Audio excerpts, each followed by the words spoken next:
ನಮಸ್ಕಾರ. ನಮ್ಮ ಹುಬ್ಬಳ್ಳಿ ಧಾರವಾಡ ಜನರಿಗೆ ಒಂದು ಮೆಸೇಜನ್ನು ಕೊಡ್ತಾ ಇದ್ದೀನಿ. ಇವತ್ತು ನಮ್ಮ ಎಲ್ಲ ನೃಪತುಂಗ ಬೆಟ್ಟದವರಿಗೆ ಒಂದು ಕಹಿ ದಿನ ಅಂತ ಹೇಳಿ ನಾವು ಇವತ್ತು ನಮಗೆ ಮನಸ್ಸು ಬಹಳ ಬೇಜಾರಾಗಿದೆ. ಇಲ್ಲಿ ತಮಗೆ ಒಂದು ಕೃತ್ಯವನ್ನು ಮಾಡಿದಂಥ ಯಾವ ವ್ಯಕ್ತಿ ಇದ್ದಾನೋ ಆ ವ್ಯಕ್ತಿನ ಕಂಡುಹಿಡಿಯುವಂಥ ಕೆಲಸ ಇವತ್ತು ಅರಣ್ಯ ಇಲಾಖೆ ಮತ್ತು ಪೊಲೀಸ್ ಡಿಪಾರ್ಟ್ಮೆಂಟ್ ಮಾಡಬೇಕಾಗಿದೆ.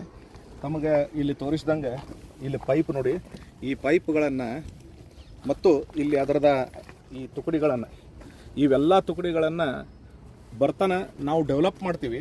ಸಾರ್ವಜನಿಕರು ಎಲ್ಲರೂ ಕೂಡಿ, ನಾವು ನೃಪತುಂಗ ವಾಕರ್ಸ್ ಎಲ್ಲರೂ ಕೂಡಿ ಇದನ್ನು ಸಾರ್ವಜನಿಕರ ದುಡ್ಡಿನಿಂದೇ ಮಾಡ್ತಾಯಿದ್ದೀವಿ.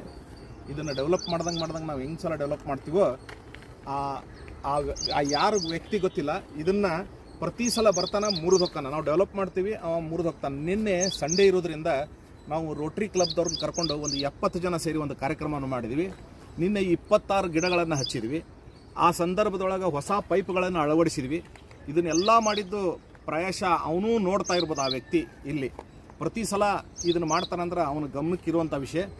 ನಾನು ಒಂದು ಉಗ್ರವಾದ ಹೋರಾಟವನ್ನು ನಾವೆಲ್ಲ ನೃಪತುಂಗ ವಾಕರ್ಸ್ ಮಾಡಬೇಕಂತ ಹೇಳಿ ನಾವು ಈಗಾಗಲೇ ನಿರ್ಣಯವನ್ನು ಮಾಡಿದ್ದೇವೆ. ಆ ವ್ಯಕ್ತಿ ಯಾರು ಇದನ್ನು ಮಾಡಿದಾನ ಅವನಿಗೆ 2 ಥರದ ನುಕ್ಸಾನ ಇದೆ.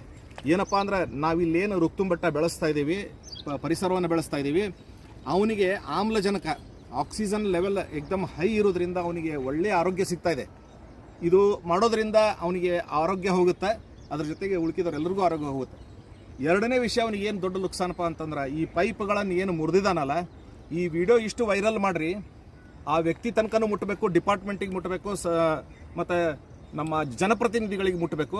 ಅವನ್ನ ಅರೆಸ್ಟ್ ಮಾಡಿ ಅವನ ಆಸ್ತಿಯನ್ನು ಬರೆದು ಈ ನೃಪತುಂಗ ಬೆಟ್ಟಕ್ಕೆ ಮತ್ತು ಅರಣ್ಯ ಇಲಾಖೆಗೆ ಜಮಾ ಮಾಡಬೇಕು. ಆ ದುಡ್ಡಿನಿಂದ ಇಲ್ಲಿ ನಾವು ಮತ್ತೆ ಹೊಳ್ಳಿ ಡೆವಲಪ್ ಮಾಡಬೇಕಂತ ಹೇಳಿ ನಮ್ಮ ಎಲ್ಲ ನೃಪತುಂಗ ವಾಕರ್ಸ್ ಇದನ್ನು ಬಹಳ ಉಗ್ರವಾಗಿ ಹೋರಾಟ ಮಾಡಬೇಕಂತ ಹೇಳಿ ನಿರ್ಣಯ ಮಾಡ್ಕೊಂಡಿದ್ದಾರೆ. ಅದಕ್ಕೆ ನಾನು ಈ ಒಂದು ಮಾಧ್ಯಮದ ಮುಖಾಂತರ ಅಥವಾ ಈ ವಿಡಿಯೋ ಮುಖಾಂತರ ನಾನು ಎಲ್ಲರಿಗೂ ವಿನಂತಿ ಮಾಡ್ಕೊಳ್ಳೋದೇನೆಂದ್ರೆ, ನಮ್ಮ ಇವರು ಅರಣ್ಯ ಇಲಾಖೆ ಅಧಿಕಾರಿಗಳು ಇದನ್ನು ಭಾಳ ಸೀರಿಯಸ್ ಆಗಿ ತೊಗೋಬೇಕು ಈ ಮ್ಯಾಟರನ್ನು. ಇದು ಯಾಕಂದರೆ ಇದು 7-8 ಸಲ ಮಾಡಿದ್ದಾರೆ. ಈಗಾಗಲೇ 1.5 ರಿಂದ 2 ಲಕ್ಷ ರೂಪಾಯಿ ನುಕ್ಸಾನ್ ಆಗಿದೆ ಈಗ ಸಾರ್ವಜನಿಕರ ದುಡ್ಡು ಮತ್ತು ಅರಣ್ಯ ಇಲಾಖೆ. ಹೀಗಾಗಿ ನಾನು ಮತ್ತೊಂದು ಸಲ ವಿನಂತಿ ಮಾಡ್ಕೊಳ್ತೀನಿ, ಇದನ್ನು ಭಾಳ ಸೀರಿಯಸ್ ಆಗಿ ತೊಗೋಬೇಕು ಅಂತೇಳಿ ತಮ್ಮಲ್ಲಿ ವಿನಂತಿ ಮಾಡ್ಕೊಳ್ತೀನಿ.